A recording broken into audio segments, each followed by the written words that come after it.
Everyone, welcome to commerce tutorial. मैं हूं आपकी अपनी होस्ट ज्योति। आज हम स्टार्ट करने जा रहे हैं +1 इकोनॉमिक्स का topic relationship between TU and MU. जैसे कि हमने लास्ट लेक्चर में डिस्कस किया था, टीयू का मतलब हमारे पास क्या होता है, total utility. Utility means satisfaction. जब हम किसी चीज को जब ज़्यादा से ज़्यादा यूनिट कंज्यूम करते हैं, उनको कंज्यूम करने के बाद जो हमें सेटिस्फेक्शन मिलती है उसको हम क्या बोलते हैं, टोटल यूटिलिटी। जैसे कि आपके सामने क्या है, टेबल है। इस टेबल में मैं क्या कंज्यूम कर रही हूँ, आइसक्रीम। मैंने टोटल कितनी आइसक्रीम कंज्यूम किए, 6। अब 6 आइटम कंज्यूम करने के बाद जो मुझे टोटल अल्टीमेटली फाइनल सेटिस्फेक्शन मिली, दैट इज 18। ये मेरी क्या हो जाएगी, टोटल यूटिलिटी। अगर मैंने 5 आइसक्रीम कंज्यूम की है तो मेरी टोटल यूटिलिटी कितनी है, 20। इसको हम क्या बोलते हैं, टोटल यूटिलिटी। टोटल यूटिलिटी में क्या होता है, अगर हम जितने भी हमने यूनिट्स कंज्यूम किए हैं उनकी सभी की यूटिलिटी को हम प्लस कर देते हैं तो हमारे पास क्या बन जाती है, टोटल यूटिलिटी। या फिर हम ये भी बोल सकते हैं, इसका एक और फार्मूला है, that is summation MU. MU means to be marginal utility. Second term हमारे पास क्या है, एमयू। एमयू का मतलब क्या होता है, मार्जिनल। जैसे कि हमने लास्ट सेशन में देखा था, मार्जिन का मतलब क्या होता है, एडिशनल। जब हम एक एक्स्ट्रा यूनिट कंज्यूम करते हैं उसके बाद जितनी हमें यूटिलिटी मिल रही है, डेट इज मार्जिन। जैसे कि इस टेबल में देखिए, जब मैं कुछ भी कंजम्पशन, ये बहुत इंपॉर्टेंट पॉइंट है, अगर मैं कुछ भी कंज्यूम नहीं कर ली, मुझे बहुत ज़्यादा भूख लगी है लेकिन मैंने कुछ खाना नहीं खाया है, कुछ भी मार्केट से लेके नहीं खाया, तो मेरी इस केस में टोटल यूटिलिटी क्या होगी, 0। क्योंकि सेटिस्फेक्शन तो मेरे को तभी मिलेगी ना जब मैं कुछ कंज्यूम करेंगी। तो इस केस में मेरी यूटिलिटी टोटल क्या हो जाएगी, 0। जब मैंने एक एक्स्ट्रा यूनिट मतलब 1 आइसक्रीम और खा ली तो मेरे को एक्स्ट्रा कितनी यूटिलिटी अचीव हुई, 8। That is 8 minus 0। तो ये मेरी क्या बन जाती है, मार्जिनल यूटिलिटी। क्योंकि मार्जिनल का मतलब ही क्या होता है हमारे पास, एडिशनल। अब मैंने सेकंड आइसक्रीम खाई, जब मैंने सेकंड आइसक्रीम खाई तो 1 से बाद एक्स्ट्रा कौन सी होगी, 2। एक्स्ट्रा यूनिट कंज्यूम करने के बाद मुझे कितनी एक्स्ट्रा यूटिलिटी मिल रही है, दैट इज 14 माइनस 8। ये मेरी क्या होगी, 6। ऐसे ही हम देखेंगे, जब मैंने थर्ड खा ली तो मेरी एक्स्ट्रा यूनिट मेरी कितनी कंज्यूम हुई, यूटिलिटी मेरी 18 माइनस 14, 4। That is 20 minus 18, 2। जैसे नेक्स्ट करती जाऊंगी। मैंने जब हम एक्स्ट्रा यूटिलिटी, एक्स्ट्रा सेटिस्फेक्शन देखते हैं कि एक्स्ट्रा यूनिट कंज्यूम करने के बाद मुझे कितनी सेटिस्फेक्शन मिली, इसको मैं क्या बोलती हूँ, मार्जिनल। अब देखिए मेरे पास टोटल यूटिलिटी का फार्मूला क्या होता है, summation MU. That is marginal utility को अगर मैं प्लस कर दूंगी तो मेरे पास क्या आ जाएगी, टोटल यूटिलिटी। जैसे देखिए, पहले मेरे पास अल्फा है, मतलब कुछ भी नहीं है, तो इस केस में मेरी टोटल यूटिलिटी क्या होगी, 0। अब 8 में कुछ भी प्लस करने के लिए है, टोटल यूटिलिटी क्या होगी, 8। अब 6 में 8 प्लस किए, 14। और 14 में 4 प्लस किए, 18। 18 में 2 प्लस किए, 20। 20 में 0 प्लस किए, 20। यही होती है टोटल यूटिलिटी। टोटल यूटिलिटी किससे निकाली जा सकती है, मार्जिनल से, और मार्जिनल से हम क्या निकाल सकते हैं, टोटल यूटिलिटी।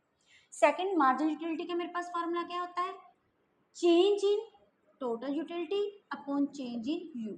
अब ये डेल्टा को मैं हम क्या बोलते हैं इकोनॉमिक्स के टर्म में, चेंज इन टोटल यूटिलिटी, मतलब टोटल यूटिलिटी में कितना चेंज आ रहा है, दोनों को माइनस करके, अपॉन चेंज इन यूनिट्स, कितने यूनिट्स का चेंज आ रहा है। जैसे कि हमने यहाँ पे निकाला था, इनको जब चेंज इन टोटल यूटिलिटी देखिए, 14 माइनस 8 अपॉन चेंज इन यूनिट्स अपॉन 1, मेरे पास क्या आ गया, 6।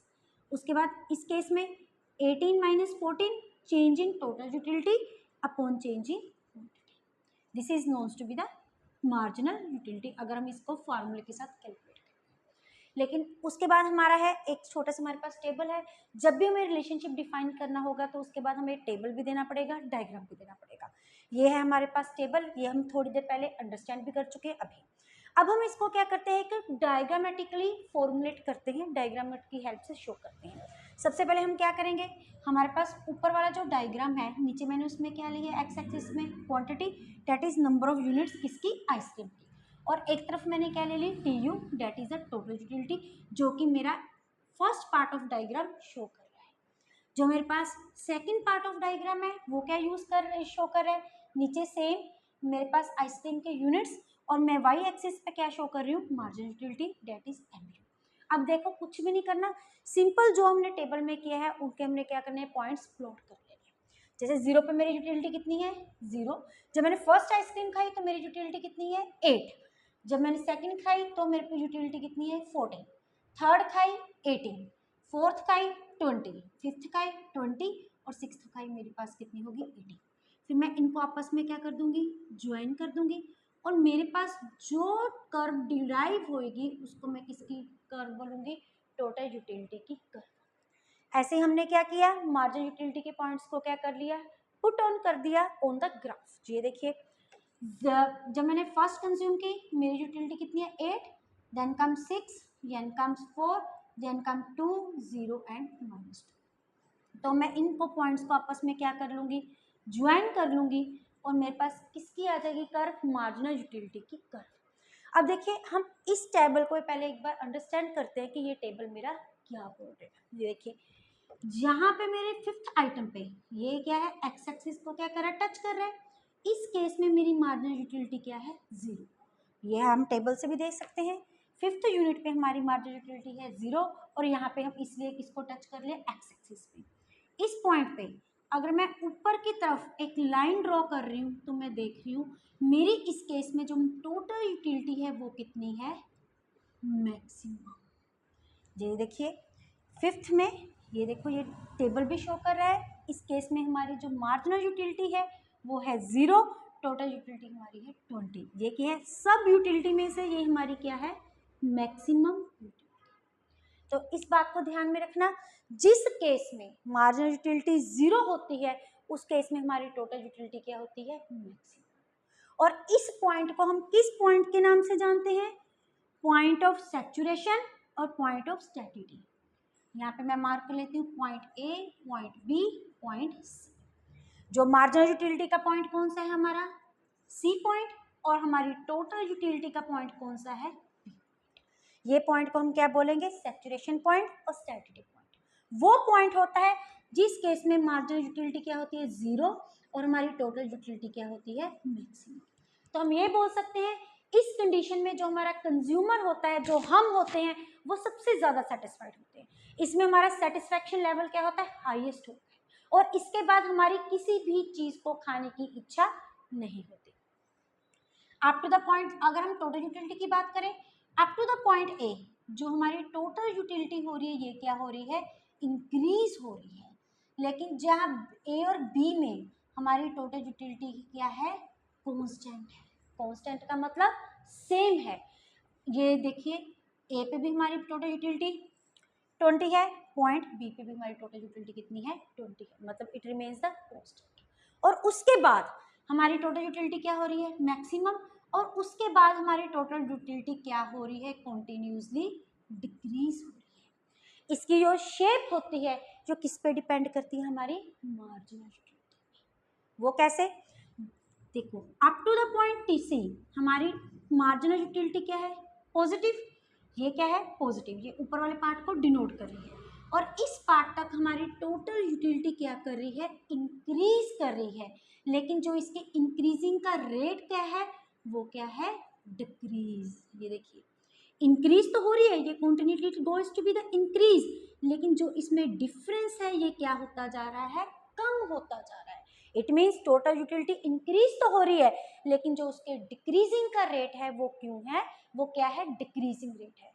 रीजन, मार्जिनल यूटिलिटी पॉजिटिव चाहे है, लेकिन साथ के साथ वो क्या हो रही है, कंटिन्यूसली डिक्रीज। जो हमारी टोटल यूटिलिटी की शेप है ये सारी किस पे डिपेंड करेगी, हमारी मार्जिनल यूटिलिटी। और जिस केस में हमारी मार्जिनल यूटिलिटी 0 है उस केस में हमारी टोटल यूटिलिटी क्या है, मैक्सिमम है। आफ्टरवर्ड्स जब हमारी मार्जिनल यूटिलिटी नेगेटिव हो रही है उस केस में हमारी टोटल यूटिलिटी क्या हो रही है, डिक्रीज हो रही है। मीन्स हमारी जो सेटिस्फेक्शन मिल जाता है, एक बार हम नॉर्मल सेंस भी देखें, अगर मेरे को 2 चपाती की भूख है तो अगर मैं तीसरी खाऊंगी तो उसका मेरी हेल्थ पे कौन सा इफेक्ट पड़ेगा, नेगेटिव इफेक्ट पड़ेगा। वही फंडा हमारी इकोनॉमिक्स में चलता है। हमारी टोटल यूटिलिटी हमें क्या शो होने लगी, डिक्रीज होने लगी। ये है हमारे दोनों डायग्राम। अब हम यहाँ से अपने रिलेशनशिप्स के पॉइंट्स डिराइव करते हैं। हमारा रिलेशनशिप का फर्स्ट पॉइंट क्या है, both terms TU and MU they are dependent upon each other. कैसे डिपेंडेंट करती है, टोटल यूटिलिटी का फार्मूला क्या होता है, समेशन MU। अगर हमें टोटल यूटिलिटी कैलकुलेट करनी है तो हमारे पास मार्जिन यूटिलिटी का होना बहुत जरूरी है। दूसरी तरफ हमारा मार्जिन यूटिलिटी का फार्मूला क्या होता है, change in TU upon change in units. अगर हमने मार्जिन यूटिलिटी कैलकुलेट करनी है तो हमारे पास टोटल यूटिलिटी का होना बहुत जरूरी है। सेकंड पॉइंट हमारे पास क्या है, जैसे जैसे हमारी शेप ऑफ TU किस पे डिपेंड करती है, वो MU पे डिपेंड करती है। कैसे, फर्स्ट केस में हम देखें, जैसे जैसे हमारी मार्जिनल यूटिलिटी पॉजिटिव है, ये देखिए पॉजिटिव है, उस केस में हमारी टोटल यूटिलिटी क्या हो रही है, इंक्रीज हो रही है। पर कौन से रेट पे इंक्रीज हो रही है, डिक्रीजिंग रेट पे।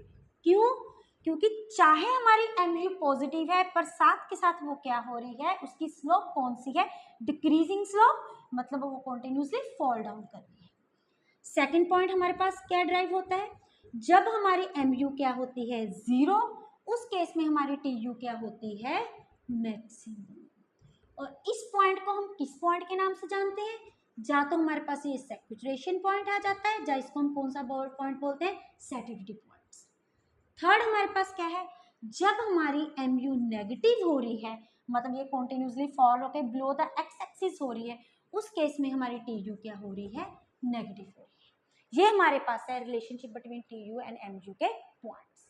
होप है आपको वीडियो अच्छी लगेगी, अच्छी लगी होगी तो इसको लाइक करें और ज़्यादा से ज़्यादा शेयर करें। चैनल को सब्सक्राइब करना ना भूलें। Thank you, have a nice day.